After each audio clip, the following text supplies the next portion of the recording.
Bakar mısın? Baba. Bak bak. Vallahi bir hasta olsa bak bak. Suya bak suya. Bak bak. Suyu görebiliyor musun? Vallahi. Anam da sus. Anam da anam. Anam da sus. Gidip fakirle ne evlendi? Benim hayatımı kurtardı. Zenginle evlememiş ki. Fakirle evlenmiş ya. Yağmura baksana. Ne oldu ya? Nasıl mı oldu? Şimdi haklı mıyım haksız mıyım İsmet? Allah için söyle. Bak Haklısın senin baba. baban ne güzel gitmiş zenginle evlenmiş. Ben ama bir boş olsa kocasında gebermiş ya. Bakar mısın? Baba. Bak bak. Vallahi bir hasta olsa bak bak.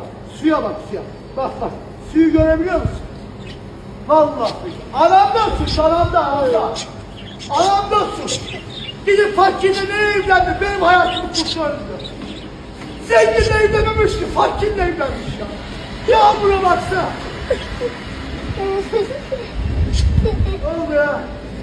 Nasıl mı oldu? Şimdi haklı mıyım haksız mıyım İsmet? Allah için söyle.